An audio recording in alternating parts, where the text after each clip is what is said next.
Hello বন্ধুরা, good morning সবাইকে। Blog with পায়েলের চ্যানেলে আজকে আরও একটি নতুন ব্লগে তোমাদেরকে স্বাগত। কেমন আছো তোমরা সবাই? আশা করি সবাই ভালো আছো, সুস্থ আছো। আমরাও কিন্তু মোটামুটি ভালো আছি।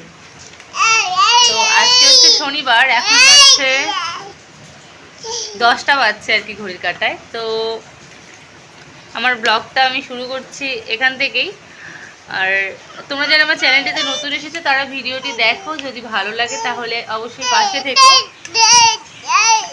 ফোন নেওয়ার জন্য খুবই দুষ্টুমি করছে টুকাই বাবু। তো সকালে টিফিন টিফিন হয়ে গেছে, এখন প্রচন্ড বৃষ্টি হচ্ছে, তাই টুকাই বাবুকে নিয়ে বসে আছি আর কি। দেখি একটু একটু ঢুসুদে ঢুসুদে।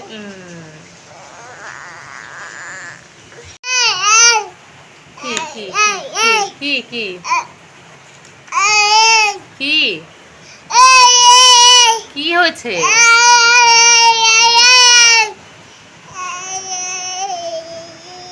কি মা বলো, মা মা বলো, কি হয়েছে? এটা কি? হাই হাই বলো, হাই। কি একটা চামচ দাও আমাকে, আমাকে গালে একটা চামচ দাও, এখানে এখানে চামচ দাও একটা, দাও না, এখানে এখানে একটা চামচ দাও না। বুঝলি বুড়া আমার।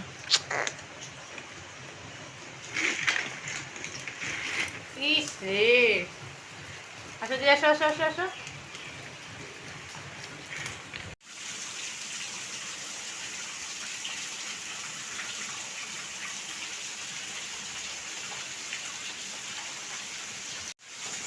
এতটাই পরিমাণে বৃষ্টি হচ্ছে যে দেখো দুদিনে পুরো গ্রিল জুড়ে কিন্তু জামা কাপড় মেরে দিয়েছে আর কি, রশিটা নিয়ে কত জামা কাপড়। এটা ছিল সকালবেলার দিকে করা ভিডিও।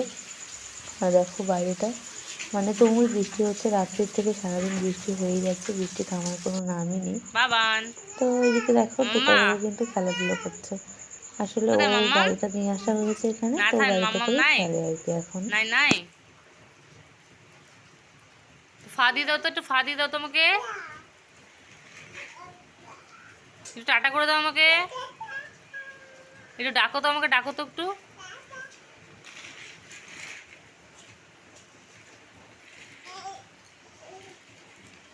আমার তারপর চলো একবারে দুপুর দিকটা ভিডিও নিয়ে চলে এলাম। এখানে কিন্তু দেখো মাছের ডিমের চচ্চড়ি করছি। আসলে আজকে মাছের ঝোল করা হবে। এখানে যেহেতু বাড়িতে আসার পর মাছ ডিম কিছুই খাওয়া হয়নি, কয়েকদিন ধরে নিরামিষই চলছিল, তো আজকে মাছ দিয়েই শুরু করা গেল।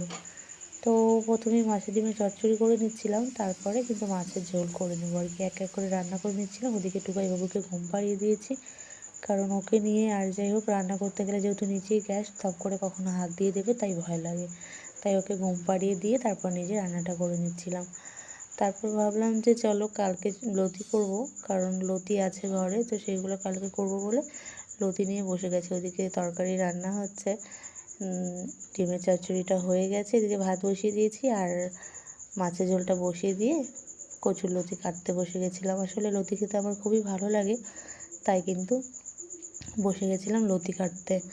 আসলে কালকে রান্না করবো, আর যেহেতু ছোটো বাচ্চা নিয়ে ওই সকালবেলার দিকে করাটা আমার অসম্ভব হয়ে যাবে, তাই কিন্তু দুপুরবেলাতেই মানে আজকে দুপুরেই কেটে রাখছিলাম।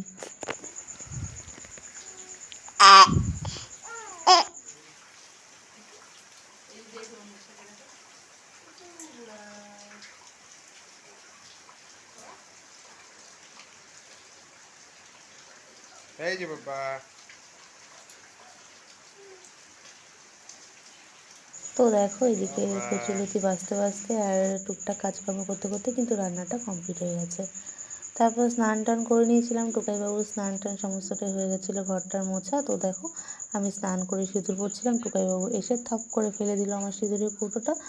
মানে পুরোটা ফেলে দেয়নি, কিন্তু দেখো সিঁদুর কিছুটা ফেলে দিয়েছে। পরে আবার বিকালের দিকে আমরা বাইরে বেরিয়েছিলাম দুই মা ছেলেতে, আর বাদর দেখছিলাম মানে আমাদের ছাদে পুরো বাদর। দেখো কত বাদর চলে এসেছে আর কি, জলের ট্যাঙ্কির উপরে বাদর বসে আছে। এই হচ্ছে ঘর, আর ঘরের উপরে ছাদে দেখো বাদরে একদম ভর্তি। রোজ বিকেলে মানে সারাদিনই বাদরের অত্যাচার। দরজা জানালা খুলে রাখলে একদম ঘরে মানে খাওয়ার জিনিস তো থাকবেই না, উল্টে আরও অত্যাচার, এরকমই অত্যাচার হতে থাকে এই জায়গাটাতে। আর আমি যেহেতু এই জায়গাটাতে একদমই নতুন, আর আগে তো কখনো এরকম বাদরের অত্যাচার ফেস করিনি, তাই আমার এত ভয় লাগে, আমি সারাক্ষণ ওই দরজা বন্ধ করে করেই রাখি। তো দেখো এনারা আর কি বাবুর সঙ্গে খেলু করছিল, তো বাবুকে টাটা দিয়ে চলে গেল। তো বাবু আবার এদিকে হাঁচি দিচ্ছে, আসলে এক জায়গা থেকে আরেক জায়গার জল না একটু ঠান্ডা লেগে গেছে আর কি। আর নিচে তো মানে কাঠের উপরে থাকা হচ্ছে, নিচ থেকে ঠান্ডা লাগার ব্যাপার নেই, কিন্তু ওই ঘেমে যায় বলে আর কি ঠান্ডাটা লেগে গেছে। তো আমরা দুজনে কিন্তু দাঁড়িয়ে দাঁড়িয়ে বাদর দেখছিলাম, এদিকে ভয়ও লাগছিল, কারণ কি কখনো তো এরকম দেখিনি, তো নতুন এখানে দেখছি আর কি। তো চলো দেখা হচ্ছে পরের ভিডিওতে।